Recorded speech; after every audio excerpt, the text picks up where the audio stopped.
మెదక్ జిల్లా టేక్మాల్ మండల కేంద్రంలో జహీరాబాద్ బీజేపీ ఎంపీ అభ్యర్థి బీబీ పాటిల్ ఆధ్వర్యంలో భారీ బైక్ ర్యాలీ నిర్వహించారు. ఈ సందర్భంగా బీబీ పాటిల్ మాట్లాడుతూ దేశంలో ప్రజలు బీజేపీకి బ్రహ్మరథం పడుతున్నారని పేర్కొన్నారు. ప్రపంచంలో దేశాన్ని విశ్వగురుగా నిలిపిన మోడీకి ప్రజలు మరోసారి పట్టం కడతారని తెలిపారు. కాంగ్రెస్ ప్రభుత్వం ఇచ్చిన హామీలు అమలు చేయలేదని, ప్రజల్లో విశ్వాసం సన్నగిల్లిందని, భవిష్యత్తు బీజేపీదేనని బీబీ పాటిల్ ధీమా వ్యక్తం చేశారు. జహీరాబాద్ పార్లమెంట్ నియోజకవర్గంను ఈ 10 ఏళ్లలో ఎంతోగానో అభివృద్ధి చేశారని, ప్రజలు తనను ఆశీర్వదించి భారీ మెజార్టీతో గెలిపించారని కోరారు.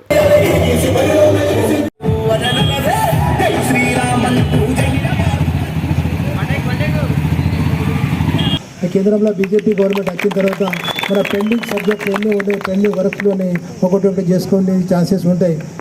అందుకోసం రావు 13 తారీఖు ప్రతి ఒక్కరూ పూలు గుర్తు ఓటేసి గెలిపేయాలని కోరుకుంటున్నాను. అట్లానే ఇప్పుడు చెప్పినట్ల ఎప్పటికీ చెప్పిండు పీఎం గారు ఎట్లా పనిచేసిండు, సబ్కా సాత్ సబ్కా వికాస్ సబ్కా సవాస్ అని ఎస్సీ కానీ ఎస్టీ కానీ ఓబీసీ కానీ మైనారిటీ కానీ ప్రతి ఒక్కరికి పనిచేసే ప్రయత్నం చేసిండు. అట్లా చెప్పడం అంటే ఎస్సీ నుంచి మరి రామ్నాథ్ కోవింద్ గారు రాష్ట్రపతి అయినడు, ఎస్టీ నుంచి ద్రౌపది ముర్ము గారు ప్రెసిడెంట్ అయినడు, అట్లానే మైనారిటీ నుంచి మా అబ్దుల్ కలాం గారు ప్రెసిడెంట్ అయినడు. ఇటువంటి క్రమంలో బీజేపీ ప్రతి కమ్యూనిటీకి ఒక ఛాన్స్ ఒక పార్టీ అనుకున్నాను.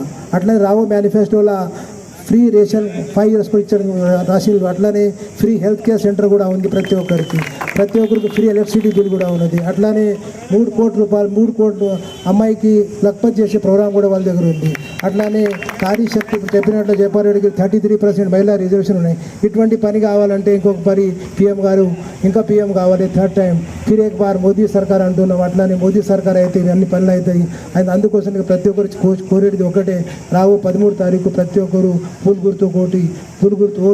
గుర్తుకు ఓటేసి గెలిపారని కోరుకుంటున్నాను. ధన్యవాదాలు. Thank you. మరిన్ని అప్డేట్స్ కోసం మా ఛానల్ని సబ్స్క్రైబ్ చేయండి.